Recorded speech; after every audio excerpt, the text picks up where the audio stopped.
Well, ladies and gentlemen, after getting some very interesting perspectives from Mr. Manu Anand on reigniting growth in the economic slowdown, it is now time to proceed towards our next session on the topic, Leading Business in the New Reality. We have our eminent speaker for the session, Mr. Ravi Kant, Vice Chairman, Tata Motors, and he would be focusing on the session on how the business cycle changes and the uncertainties that have always been there, but how do some businesses adapt and grow in spite of them. Moderating the session, we have with us Mr. J.C. Chopra, former chairman of the ISA and now on the executive board member. Ladies and gentlemen, with a warm round of applause, please help me welcome our moderator for the session, Mr. J.C. Chopra, and our speaker for the session, Mr. Ravi Kant.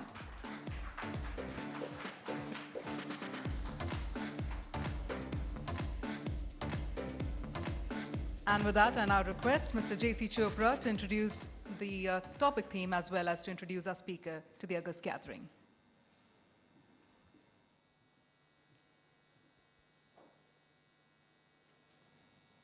Before I introduce our distinguished speaker, I'd like to say a few words about the company which he represents. Soon after independence, the Prime Minister, Jawaharlal Nehru, called Mr. J.R.D. Tata and said that you make steel, but can you not make locomotives which we import at the moment? He said, we don't know much about it, but we will try.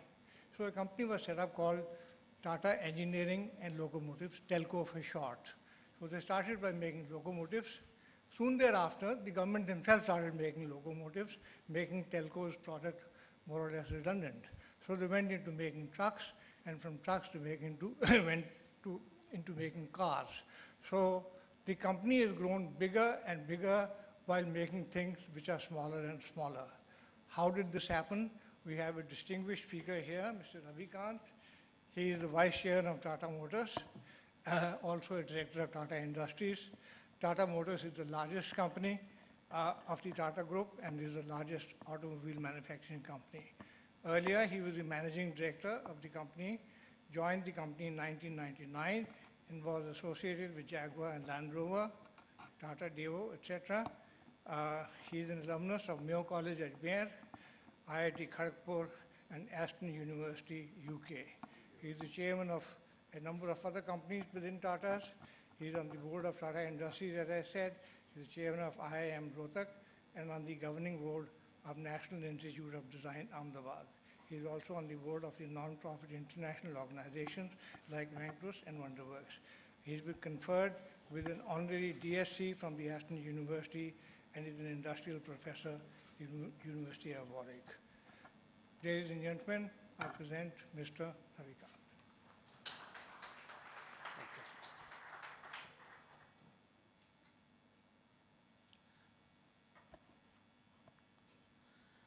Good afternoon. Before we come to the new reality, I think it will be pertinent for us to have a look at what has happened in the past and how different companies have actually managed their way through it and get some lessons from that, and then we'll talk about the new reality.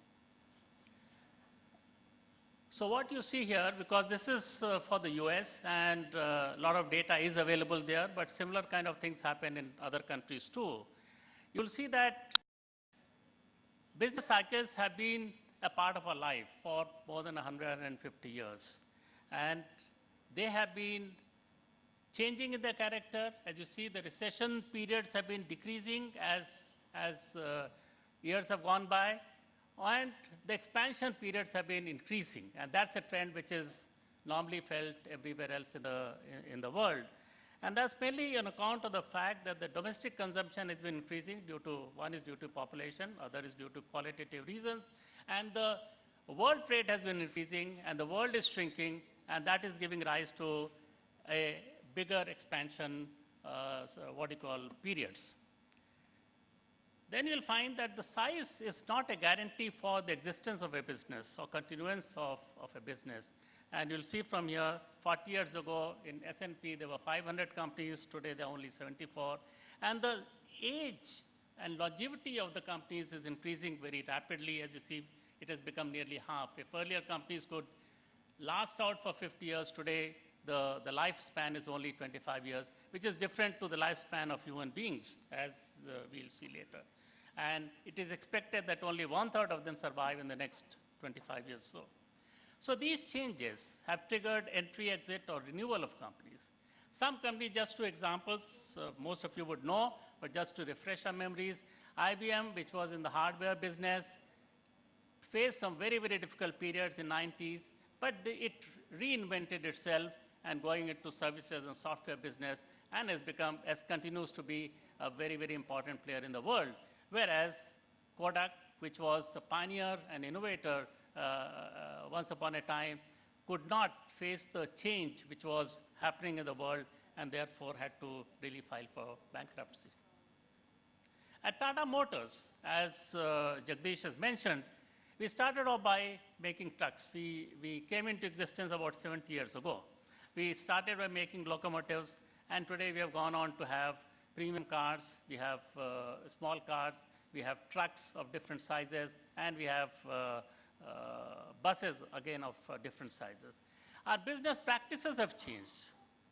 From a very hierarchical kind of organization, we have moved toward a cross-functional organization. From a very vertically integrated kind of organization, we moved to more of outsourced organization. From doing everything in-house development, which was right at that point in time when nothing was allowed to be imported, and therefore you had to create and do everything inside, to a more collaborative kind of way of working, from being only a domestic player 100% to become a very large international, both through organic and inorganic means, and being only a chassis producer to become a full-scale transport solution provider. So these are some of the things that company has done. We have gone through also various cycles, as you can see from here. And being in the truck business, which was our first kind of a major business, where the amplitude of cyclicality is very high. And because truck business can shrink by 50% and it can grow by 70%.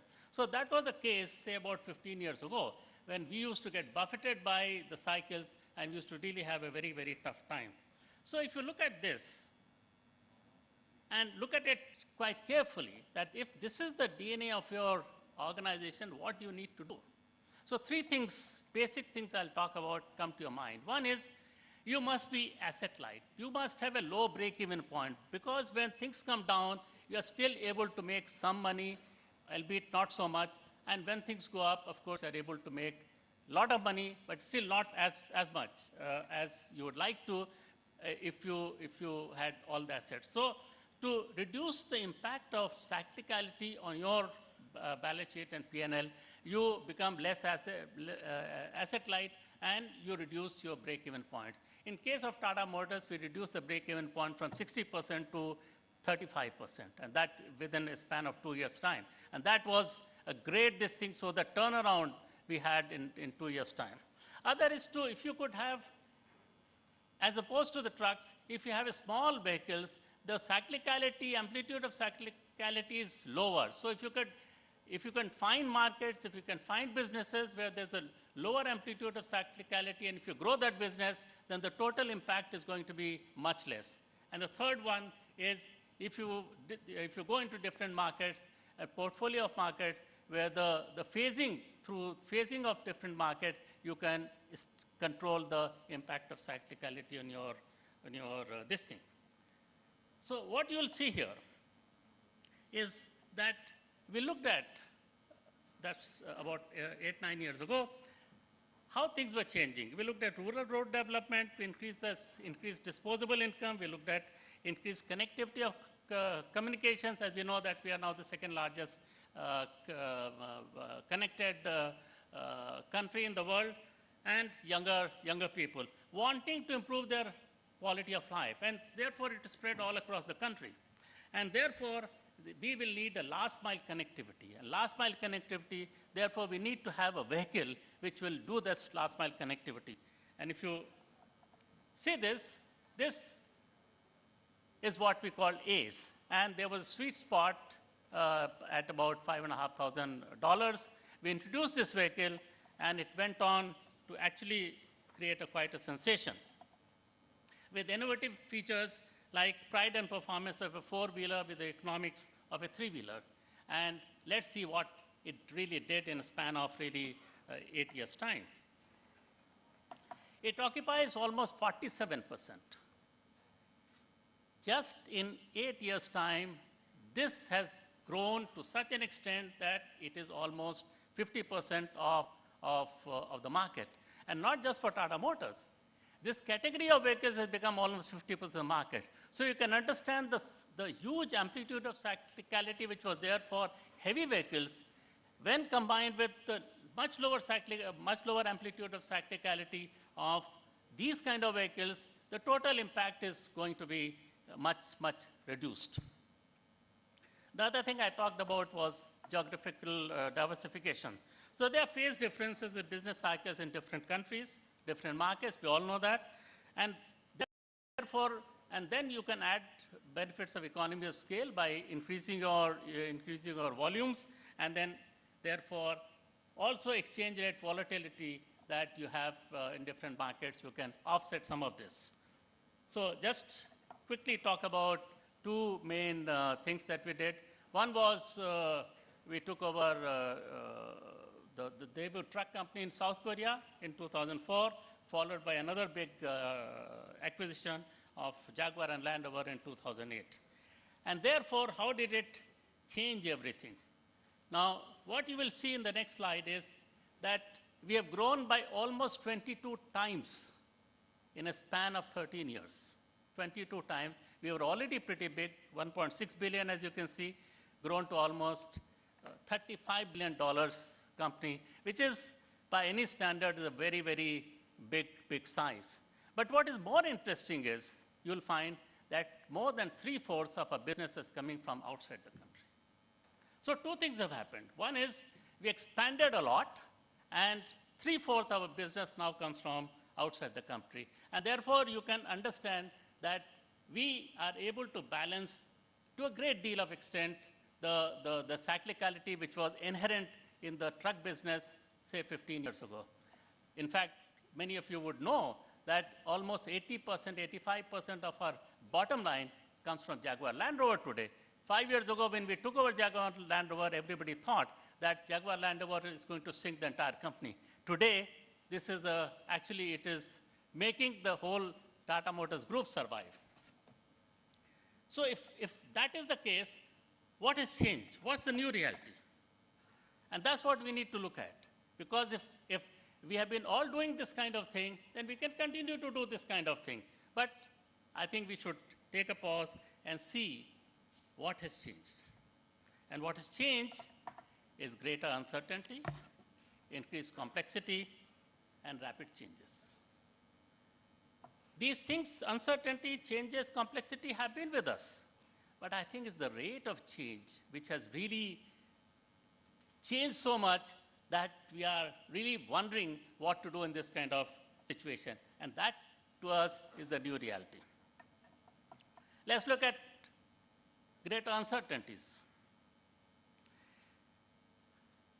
Earthquake, financial meltdowns, attacks, geopolitical unrest, and things like that. These are all uncertainties. And what has been called black swan is no more a black swan event. It is occurring with such regularity that you can't really call it black swan anymore.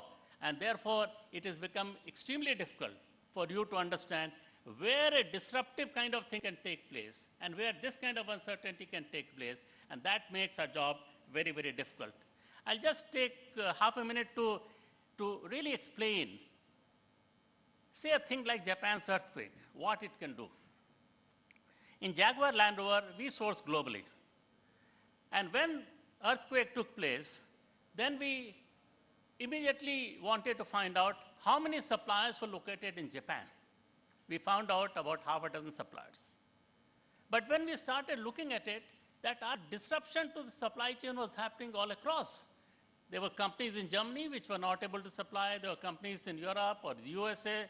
In Asia, we were not able to supply. So when we went down to second tier and third tier and fourth tier suppliers, nearly 500 of them, we found there were large number of suppliers which had some linkage to supply chain in Japan. So that really woke us up and said, this kind of supply chain if we have, which is automobile in industry, there's a global supply chain, or aerospace industry, there's a global supply chain that makes you now think that if this kind of disruption is going to take place, what kind of supply chain I'm going to have? So this is maybe just one example which makes you think. Increasing complexities, globalization, demographics, or climate change. And in case of auto industry, for example, if you see on the right-hand side, different emission standards from Euro standard 0 to Euro standard 5 or 6. If you are supplying in different parts of the world, then this is the kind of thing. So same vehicle outwardly looking, has to conform in some country to Euro 0, some country to Euro 2, some country to Euro 4. It makes life extremely difficult as far as we are concerned. Demographics, we all know demographics are changing very rapidly. Here is an aging society in Japan, where more than 1/4 of them are over 65 years old, whereas in a country like India, nearly 1/3 of them are less than 15 years old. So that's the kind of challenge that you have of increasing complexity just on demographics. I'm not saying other things, for example, the population is declining somewhere, population is increasing somewhere, or climate change. These are all adding to complexity that we have in front of us, and of course, the rapid changes. Whether you take automobile industry, or you take electronic industry, or take mobile handsets, see the change which has occurred in the last 10 years itself. I mean, it's unbelievable to imagine that just 5 years ago, a thing like iPad or iPhone did not exist. Today, we can't do without that. I mean, that is the kind of rapidity of change which is occurring in all industries. So how do we survive and grow in this kind of situation, where everything is happening at such fast pace, increasing complexity, increasing uncertainty, and the change itself which is happening? So how do we survive and grow? So the imperatives are, companies should be quick to sense change. That's the first thing. You must be able to have antenna that you are able to understand, feel, smell change. Other is, you should be quick to experiment, because you won't have time to take long time to do things. So, and many things will go right, some things will go wrong. So you should be able to experiment and quick to then execute ideas very well. And you need to do, therefore, by anticipating future, by innovating and collaborating. So which, what, and how? And that's what you need to understand that very carefully. So we'll just go on these three things.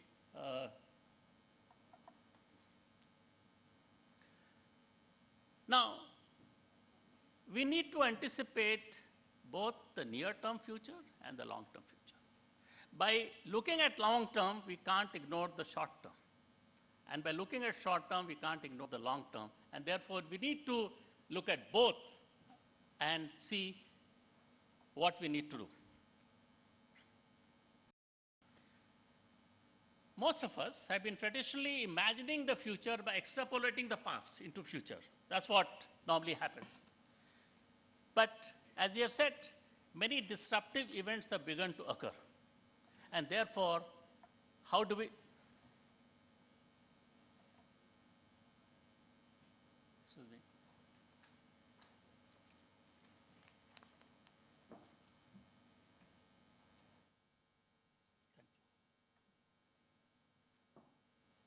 So if a disruptive event occurs, what happens? The direction changes. It's like this, a river is flowing, and suddenly there's an earthquake. The course of the river changes. And wherever population was, and they were having a good time, having the water of the river, suddenly find that they have no water. And where there was no water, and suddenly they find there's a river out there, and they begin to harvest good crops. So these are the kind of change it can bring. Very, very difficult kind of changes, beneficial to some people and challenging to other people. So as far as long-term thinking is concerned, we need to understand scenarios. We need to understand what can happen. We need to understand different types of things which could happen and what is the probability of that happening. And as far as the short term is concerned, we need to look at predictive analytics. That means whatever I've got, whatever data I've got, what kind of patterns, what kind of trends I can find out from that, what kind of niches I can find out from that, so that I'm able to increase my market share a little bit, I can increase my profitability a little bit, I can do something more a little bit. So scenario thinking stretches the imagination from a higher level contextual environment to its impact on business. So if you look at three kind of areas, one is in the more universal thing is the contextual environment, macroeconomics, technology, geopolitical trends and things like that. So if you look at that, because it is in that context that we are all operating, we must understand this, because any change, or especially any disruptive change in any of this, can bring great impact on the company itself, on the industry itself. And then, of course, the industry shown in the yellow portion, customers, suppliers, regulators, competitors, employees, investors, and all that. And finally, the company. So any change happening anywhere, either in the transactional environment or in the contextual environment, will have a major change as far as your business is concerned. As I said, changes have always been there, but it is the rapidity of the changes. Something changed in the US. Say, if I were looking 30 years ago, something changed in the US. It will take 10 years, 15 years to come down to India. Today, something happens in US, at least the communication is instantaneous, and that thing comes to India in less than 2 years or 3 years' time. You look at iPhone or iPad and things like that. It's a matter of weeks and months when that thing is going to come to India or any other place like that. So let us just take two examples and understand, it's a general example, to understand what it will do if this scenario was there, what it will do to my industry or my company, for that matter. I'm just taking food grains. Availability and requirement of food grains and what it can do to different companies. So let's look at 4 factors. Longevity of human beings. As we know, longevity of human beings is increasing. In developed countries, in last 30, 35 years, the longevity has increased by 3 years. In case of emerging countries, generally it is increased by 6 years. What it will do to us? Rising population. We have today a 7 billion population, which will increase, but the pattern of increase in population is very different. Somewhere populations are decreasing, somewhere populations are increasing, somewhere population increasing rapidly. So how it is going to bring about change in the consumption of food grains is something which we need to understand. Supply chain wastages. For example, in India, nearly 40% of food grains, vegetables, and all that is wasted before it comes to cooking because of logistics and so many other things, a lack of logistics. In the US, on the other hand, 35% of prepared food gets wasted. We all know that. When you order something in the US, huge big portions come, and a lot of it goes uneaten and is wasted. And it's a highly consumerist society, highly wasteful society. So on one hand, you have food grains, before they come to the table, they are wasted. On the other hand, after they come to the table, they are wasted. So there's a huge wastage in all this. Then rising need for quality of food. As the quality of life improves, people would want to have better food, naturally. So if we were to just take one example of protein, requirement of protein is going to be explosive. If you see from here, people would like to eat more meat, people would like to eat, therefore beef production is going to increase dramatically across the world. What does it mean to food production? 1 kg of meat requires 13 kgs of grain. Please understand this, nearly. So I need 1 kg of grain for my consumption, but if suppose I was to substitute this entire thing by proteins, eating meat, I need 13 kgs of grains. What it will do to agriculture, what it will do to this thing, It is just for us to think. I'm not offering any solutions. I'm just building a scenario. If this kind of thing happens, what it is going to do to my industry, how it is going to shape the whole economy in the world, what therefore impact it is going to have on my company, and therefore what kind of thing I should be really looking at.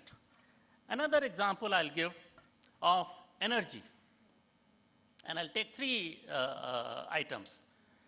Environmental concern, we all know that most of the electricity produced today is coal-based across the world, including the US. Part of it, something is nuclear-based, but both have environmental concerns. We also know about fossil fuel scarcity. Fossil fuel scarcity, and of course the carbon footprint that it leaves behind is something that we are all very conscious of or we are concerned with. And finally, especially in the emerging countries, non-availability of electricity in villages. We all know that huge areas in the country don't have electricity. So if we were to combine all this and find a solution, there is an exploration of alternative sources of electricity which is already happening. Solar, wind, geothermal, etc. Now, we may say it's a distant future. It could be a distant future, but some things are catching up very fast. For example, there are a couple of states in the US where 20% of the energy generated is through wind. Through wind. North Dakota and another state I forget. 43% of all new addition is actually wind. Now, can you imagine this kind of thing is happening? Even in the case of Tata Power, we are making 400 megawatts of electricity through wind, and another 150 are going to be added very soon. So, a lot of things are happening about which we are not really so much aware of. Let's take solar. We all know that solar is expensive, but it is coming down dramatically. In 1977, cost of 1 watt of solar power used to be $77. Today it is less than $1. If it comes to 50 cents, you can imagine what will happen. And therefore, suddenly, you are coming from a position where electricity you have already seen centralized. From one power station going everywhere. You suddenly come to a possibility of having decentralized electricity generation and distribution. What it will do? You will form cooperatives, like you have for milk cooperatives, you have for something else cooperatives. You may have energy generation and distribution cooperatives. The whole dynamics of things will change. What it will do, therefore, to your industry or company is for you to think about. Now, these things take some time to gear up, but once they, as we know, once they reach a critical mass, they will just explode. So scenario thinking acknowledges uncertainties and helps imagine multiple plausible futures. Not unlike, okay, I have a single thing, take sensitivity analysis plus 10%, minus 10%. No, you need to build multiple futures, and that's important. You have to force yourself to build multiple futures and say, if this is the future, what do I need to do? At Tata Motors, we are doing something of this kind. So let's take, it's a standard two by two thing, which is used in scenario planning, is if, say in this case, India's infrastructure growth was too high, or it could be low, or importance of product technology and feature differentiation could be high or low, you could build 4 scenarios. And therefore, what kind of thing you will have to do, and do it therefore in advance. What it really tells you is, if you are able to have some more time, if you are able to have some more time, it helps you prepare yourself better. That's all. If we were to say, look at, let's take tsunami 9 years ago. It happened suddenly. Nearly 20,000 people perished. We just had Cyclone Fallon